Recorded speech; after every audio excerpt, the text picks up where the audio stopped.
कि नीतीश कुमार जी ने अपना हथियार तेजस्वी यादव के सामने डाल दिया है।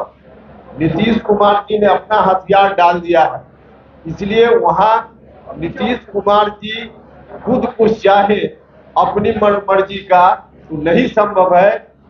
तेजस्वी यादव अपनी मनमर्जी का चाहे तो वह काम संभव है, इसलिए ऐसा हुआ होगा, हमको लगता है। नहीं, कार्रवाई क्या सरकार पर कार्रवाई हो जाएगी, व्यक्ति पर कार्रवाई क्यों मांग करें? देखिए, जब से बिहार की सरकार ने जातीय आंकड़ा जारी किया है, तब से बिहार भर में कंफ्यूजन का दौर शुरू हो गया है। चारों तरफ लोग शंका में हैं, डाउट में हैं कि कैसे इस तरह का आंकड़ा सरकार ने प्रस्तुत कर दिया। सरकार ने आंकड़ा जुटा कहां से लिया, जबकि मेरे गांव में कोई पूछने भी नहीं आया। आज तक किसी कर्मी ने कि आप के परिवार में सदस्यों की संख्या कितनी है, आप किस जात से हैं और आर्थिक स्थिति आपकी क्या है, ऐसा एक जगह नहीं अनेक जगह से इस तरह की खबर आ रही है और चारों तरफ लोग इस बात को लेकर परेशानी में हैं कि सरकार ने जो आंकड़ा जारी कर दिया आनन फानन में, अगर यही आंकड़ा रह गया तो 1931 के बाद लगभग 100 साल के बाद अभी गिनती हो रही है, फिर अगला 100 साल तक लोगों को इस आंकड़े का दंश न झेलना पड़े। तो इसलिए हम लोगों का दायित्व तो बनता है कि लोगों का जो कंफ्यूजन है, उस कंफ्यूजन को लेकर हम अपनी आवाज सरकार के समक्ष उठाएं और सरकार से इस बात की अपेक्षा करें कि सरकार लोगों के डाउट का जवाब दे और जो भी गड़बड़ी इन आंकड़ों को जुटाने में हुई है, उस गड़बड़ी को दूर करे।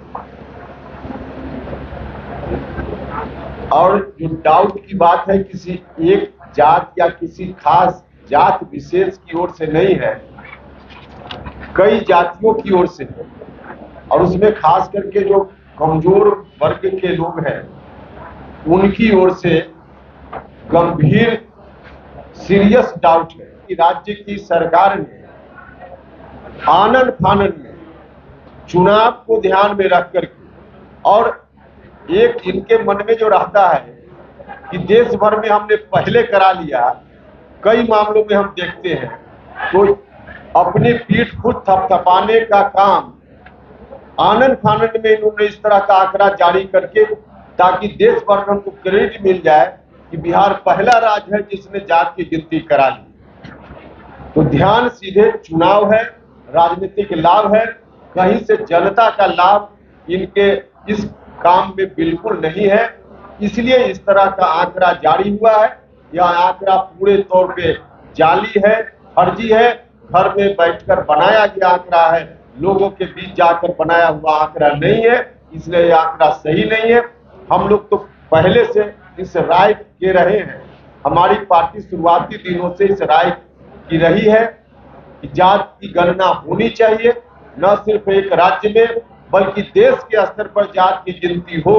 हम लोग मांग करते रहे, यह मांग हमारी आज भी है और राज्य की सरकार जाली आंकड़ा जुटाकर कहेगी कि हमने करा लिया, तो इसको हम लोग नहीं मानने वाले। की ओर से जो आंकड़ा जारी हुआ है उन आंकड़ों को हम खारिज करते हैं। सरकार की यह ड्यूटी बनती है कि लोगों के मन में कोई कंफ्यूजन है सरकार के निर्णय के प्रति, तो उनके कंफ्यूजन को, उनके भ्रम को दूर किया जाना चाहिए, यह सरकार की ड्यूटी बनती है। तो सरकार को पहले यह काम करना चाहिए और तब चाहे जातीय आंकड़ा हो या आर्थिक आंकड़ा हो, इसका रिपोर्ट अंतिम रूप से बाद में सार्वजनिक किया जाना चाहिए। सरकार से मेरी स्पष्ट मांग है कि लोगों के कंफ्यूजन को सरकार दूर करे। कैसे दूर करे? सरकार अगर चाहेगी तो हम लोग अपना सुझाव भी देंगे, हमने कुछ सुझाव पहले भी दिया था, फिर सुझाव देंगे, लेकिन सरकार को यह कंफ्यूजन दूर करना चाहिए। जब तक सरकार नहीं करती है तब तक हम लोग चुप नहीं बैठेंगे। हम लोग सरकार के इस जाली आंकड़े के खिलाफ अपनी आवाज उठाएंगे। और इसी क्रम में हमने तय किया है कि पूरे बिहार में तमाम जिला मुख्यालयों में 11 तारीख को पार्टी की ओर से हम सरकार को विवश करने के लिए कि सरकार हमारी बातों को मानकर लोगों के भ्रम को दूर करे, आवश्यकता हो तो फिर से इसमें कराए, जो भी कुछ करना हो, और उसके बाद अंतिम रूप से जारी हो। तो इस मांग को लेकर के 11 तारीख को पूरे बिहार के जिला मुख्यालयों में पार्टी की ओर से धरना का कार्यक्रम होगा और 14 तारीख को, इसी महीने की 14 तारीख को पटना में राजभवन मार्च हमारी पार्टी की ओर से आयोजित किया जाएगा। गांधी मैदान से शुरू करके हम महामहिम राज्यपाल जी को ज्ञापन देंगे। बढ़ाना है, घटाना नहीं है। नीतीश कुमार जी ने अपने जाति के आंकड़े तो क्यों नहीं घटा दिया, बढ़ा दिया? अब भैया देखिए, सब लोगों को मालूम है कि नीतीश कुमार जी ने अपना हथियार तेजस्वी यादव के सामने डाल दिया है। नीतीश कुमार जी ने अपना हथियार डाल दिया है, इसलिए वहां नीतीश कुमार जी खुद कुछ चाहे अपनी मनमर्जी का तो नहीं संभव है। तेजस्वी यादव अपनी मनमर्जी का चाहे तो वह काम संभव है, इसलिए ऐसा हुआ होगा, हमको लगता है। अरे वही तो हम तो बोल चुके हैं, कैसे दिखाया जेडीयू कार्यालय में, आखिर आंकड़ा कैसे आ गया, सरकार को जवाब देना पड़ेगा ना। कार्रवाई करने की मांग करते हैं। नहीं, कार्रवाई क्या, सरकार पर कार्रवाई हो जाएगी, व्यक्ति पर कार्रवाई क्यों मांग करें? जिस व्यक्ति ने जारी किया एक अलग सवाल है, सरकार के किसी कर्मचारी अधिकारी ने दिया ना, तो सरकार कटघरा में खड़ा है, कैसे उस व्यक्ति को आंकड़ा मिल गया? जिस व्यक्ति ने दिखाया उसकी गलती कम है, सरकार में जिसने लीक किया वहां गलती ज्यादा है। तो हम तो सरकार के ऊपर प्रश्न चिन्ह लगा रहे हैं, जिस व्यक्ति ने जारी किया उसके ऊपर क्या करना है?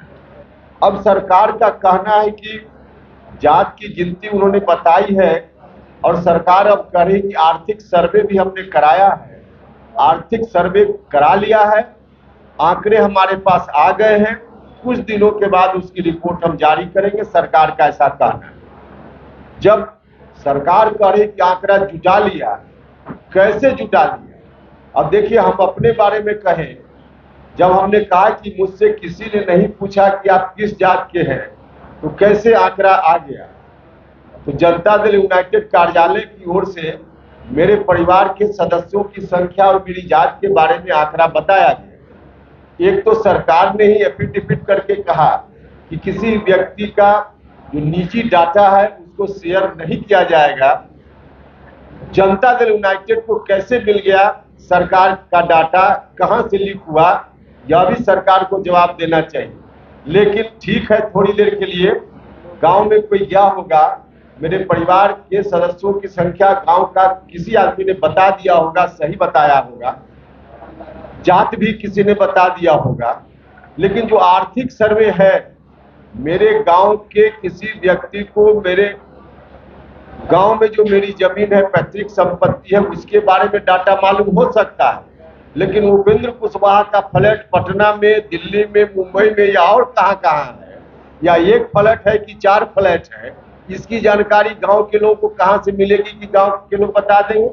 उपेंद्र कुशवाहा को पेंशन विधानसभा से कितना मिलता है, लोकसभा से कितना मिलता है, यह कहां से कोई दूसरा व्यक्ति बता देगा? कोई व्यक्ति बिजनेस किसी ने शुरू किया है 10 साल पहले, कोई अचल संपत्ति उसके पास गांव में नहीं है, लेकिन उसके बैंक अकाउंट में उसकी आमदनी से 10 करोड़ रुपया आ गया, तो उसके अकाउंट में कितना पैसा है यह कौन दूसरा आदमी बता देगा? और जब तक इस तरह का डाटा नहीं लिया जाएगा हर व्यक्ति से, तब तक जातीय सर्वे कैसे पूरा हुआ मान लिया जाए? तब तक सरकार का यह दावा कि हमने जातीय सर्वे करा लिया है, किस आधार पर जातीय सर्वे हो गया? मुझको पूरी आशंका है कि फिर जात की गिनती जिस तरह से आंकड़े जुटाए गए आनन फानन में, उसी तरह से आर्थिक सर्वे में भी बड़े पैमाने पर सरकार की ओर से गड़बड़ी आएगी, यह बात बिल्कुल साफ है। पटना के एक अखबार में खबर छपी है, जिस खबर के अनुसार सरकार ने 2015-16 में कुछ जातियों का आंकड़ा जुटाया था, अलग अलग कारण से सरकार जुटाती है।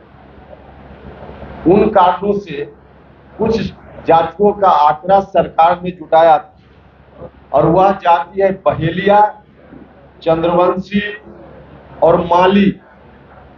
इन 3 जातियों का आंकड़ा सरकार के उसी विभाग ने 2015-16 में जुटाया था, सामान्य प्रशासन विभाग, जिस विभाग ने अभी जातीय सर्वे भी कराने का काम किया है। तो सामान्य प्रशासन विभाग के द्वारा उस समय जो आंकड़ा जुटाया गया उसका विवरण मेरे हाथ में है। उसके अनुसार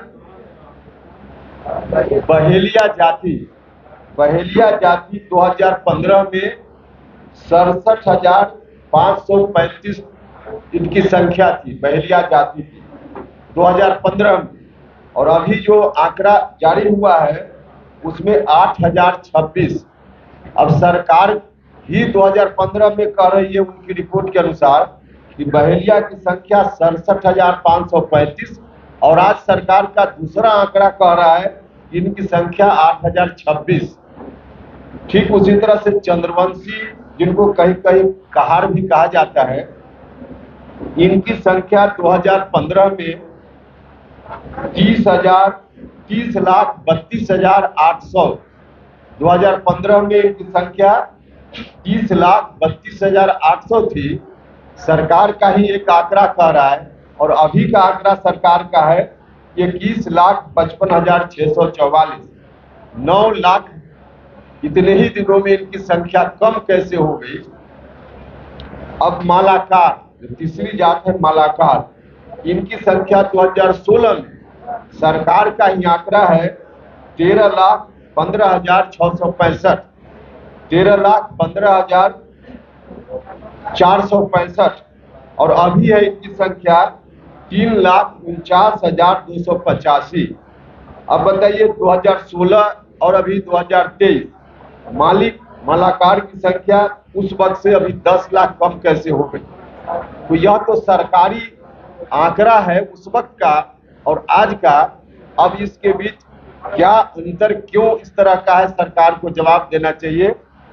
यह जो रिपोर्ट है, दोनों रिपोर्ट अपने आप में विरोधाभासी है और बाकी और दूसरे लोग भी जो परेशान हैं